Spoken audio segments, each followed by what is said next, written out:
इस बात की समझ नहीं आ रही कि इमरान खान जो पीटीआई के बानी सदर हैं या चेयरमैन हैं, उसका वाली वारिस कौन है। इस बंदे का बनेगा क्या। किसी को तलाक हो रही है और कोई किसी को तलाक दे रहा है। जब इमरान खान से लोग उनकी जो उन्होंने क्यादत सामने लाए हुए हैं, उन पर बहुत सारे सवालिया निशान उठ रहे हैं। पीटीआई के लोग उन्हें कहना शुरू हो गए कि ये एस्टेब्लिशमेंट के बंदे हैं, वो शेर अफजल मरवत हो, वो अली गौहर हो, ये पीटीआई के अंदर से आवाज खलक को नकारा खुदा समझो। और ऐसी ही कोई सूरत हाल पीटीआई के अंदर से जन्म ले रही है। शेर अफजल मरवत को पीटीआई से तलाक हो गई है। इमरान खान की हालत दिन ब दिन पतली होती जा रही है और वो तनहा होते जा रहे हैं।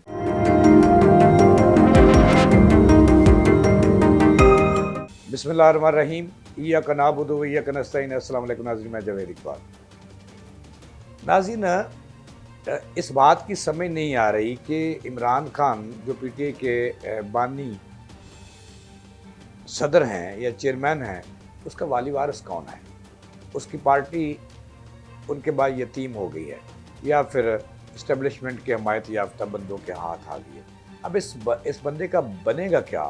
किसी को तलाक हो रही है और कोई किसी को तलाक दे रहा है। और जब इमरान खान से लोग उनकी जो उन्होंने क्यादत सामने लाए हुए हैं, उन पर बहुत सारे सवालिया निशान उठ रहे हैं।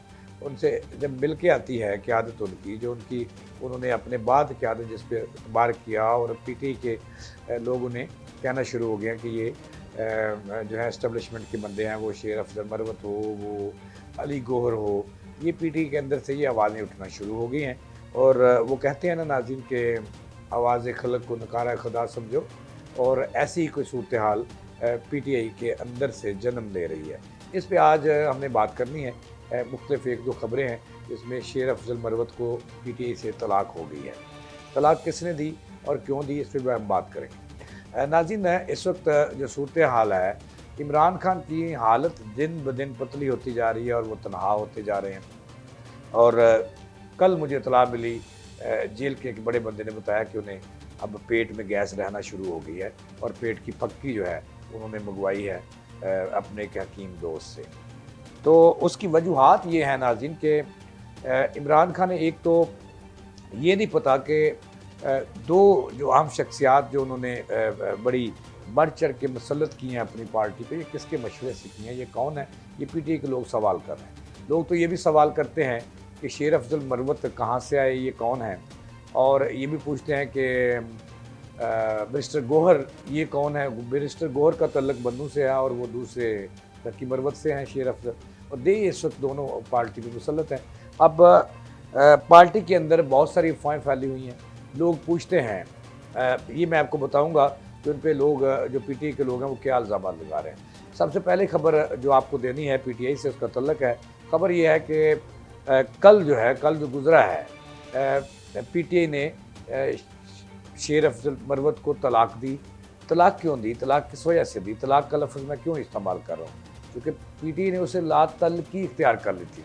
शेर अफजल मरवत ने 2 रोज़ कबल जब सऊदी वज़ीर ख़ारजा पाकिस्तान में मौजूद थे, उनका वफ़द जिसमें 9 से ज़ायद वज़रा शामिल थे, सऊदी अरब के मुअज़्ज़िन मेहमान शामिल थे, तो उन्होंने एक टीवी पर बैठकर एक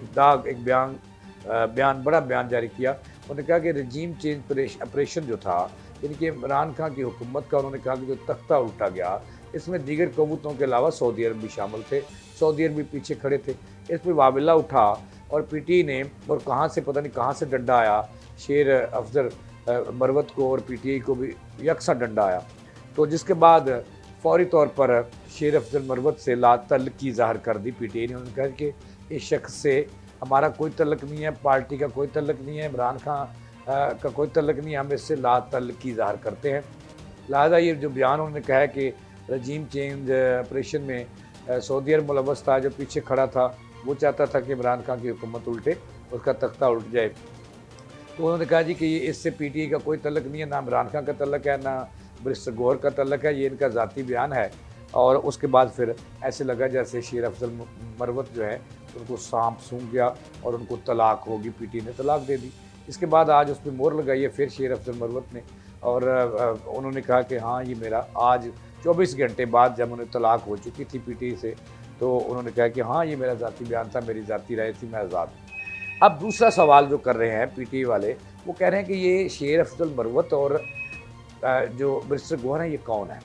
वो कह रहे हैं, बहुत सारे हमारे दोस्त अहबाब ये शहजाद मलिक साहब भी मेरी इस बात की तस्दीक करेंगे कि वो कह रहे हैं कि इनका तल्लक जो है वो ये बंदे ऊपर से पैराशूटर्स हैं और ये जो हैं क्योंकि इनको किसी ने पकड़ा नहीं, इनको किसी ने पूछा नहीं, बाकी पीटी सारी की सारी जो है वो जेलों में गई और छुपी हुई है, ज़ेर ज़मीन गई हुई है। लेकिन ये इस्टेब्लिशमेंट के लाडले हैं और दोनों पार्टी को तबाह करने आए हैं, हाईजैक करने आए हैं। इसीलिए उमर अयूब और इस तरह के जो शिबली साहब हैं, इस तरह के जो सीनियर पॉलिटिशियन हैं पीटीआई के, जिन्होंने कुर्बानियाँ दी, वो मंजर से आउट हैं और मज़े ले रहे हैं। कौमी असम्बली में भी पहुँच गए दोनों वकील साहबान। तो अब उन पे उँगलियाँ उठना शुरू हो चुकी हैं कि ये दोनों कौन है और कहाँ से आए। ये नाज़रीन ये बातें आजकल पीटीआई में उठ रही हैं और आम हो रही हैं, ज़बान ज़द आम है। और दूसरी तरफ ये भी नाज़रीन आपको सोचना होगा कि इमरान खान जो जेल में कैद है, उनकी बात कौन सुन रहा है और कौन कर रहा है। मौजूदा जो क़यादत है, जो भी वो लतीफ़ खोसा हो, उनकी बहनें हों और ये वकला साहबान हों या क़यादत का और बंदे हों, जब उनसे मिल के आते हैं तो उनके बयान एक जैसे नहीं होते। एक दूसरे असल जो बात है वो बेताब हैं, जो पीटीआई के लोग हैं, जो खिलाड़ी हैं कप्तान के, वो सुनने के लिए तैयार हैं कि इमरान खान किस हाल में है और किन हालात से वो गुज़र रहे हैं और उनके क्या हालात हैं। तो ये कोई एक लीडर भी उनकी बात सही जो उनसे मुलाकात की वो बाहर आ के नहीं बताता। इसलिए मुतनफ़्फ़र हो रहे हैं लोग, जो पीटीआई के लोग हैं, शेर अफजल मरवत से भी और बैरिस्टर गौहर से भी, और लोग कहना अब तो शुरू हो गए कि लग ये रहा है कि इन लोगों की मशावरत से इन्हें लाया इसलिए गया है कि इमरान खान लंबे अरसे तक जेल में मौजूद रहे और उन सज़ाएँ होती रहें और उनकी ज़मानतें ना हो, ताकि ये मौज मेला करते रहें। ये पीटीआई के अंदर ये रोज़ बरोज़ इसमें शिद्दत आ रही है इन बयानात में कि, और लोगों में पीटीआई के लोग जो खिलाड़ी हैं उनमें ये बढ़ती जा रही है, ये बात बढ़ती जा रही है और नफ़रत बढ़ती जा रही है इन दोनों शख्सियात के बारे में कि ये इस्टेब्लिशमेंट के लोग मौजूद हैं और इस्टेब्लिशमेंट ने इन्हें इसीलिए पीटीआई में भेजा है ताकि ये पार्टी का खाना ख़राब कर सकें और इमरान खान लंबे अरसे तक जेल में मौजूद रह सके। इसीलिए ये कोई ऐसी बात नहीं कर रहे, ना कि केसेस की पैरवी कर रहे हैं, ना असल चीज़ें जो उनकी मुलाकात की है वो आके बताते हैं और फिर एक ना एक ये दाग जो है बयान दाग देते हैं और पीटीआई का है जो है वो सत्यानाश हो रहा है। नाज़रीन ये 2-3 चीज़ें थी तलाक की और ये मैंने आपको बताई, और कहा यह जा रहा है कि अब ये दोनों बंदे जो हैं इमरान खान के ताबे भी नहीं रहे, आपस में भी इनके खिलाफात हैं और पार्टी को भी हिस्सों में तकसीम कर रहे हैं और पार्टी में रही सही जो जान है वो भी ख़त्म करने के लिए अपना रोल अदा कर रहे हैं। ज़राए का ये दावा है कि आइंदा चंद रोज़ में, अच्छा इससे पहले मैं आपको ये एक बात बता दूं कि आज लतीफ़ खोसा साहब 7वीं मरतबा कह चुके हैं। पहले उन्होंने ये कहा था कि इमरान खान छोटी ईद जो है वो अपने घर गुजारेंगे और जो तरावियाँ हैं उन्हें अलविदा करेंगे अपने घर के अंदर और ईद जो है वो आम लोगों में गुजारेंगे। वो तो ना हुआ। अब लतीफ़ खोसा साहब ने एक और दावा कर दिया कि इमरान खान साहब जो हैं वो बड़ी ईद पर जो है कुर्बानी होने वाली है, उसके बाद इमरान खान बड़ी ईद जो है कुर्बानी अपने घर करेंगे और ऊँट की कुर्बानी करेंगे। ये कहना है लतीफ़ खोसा साहब का।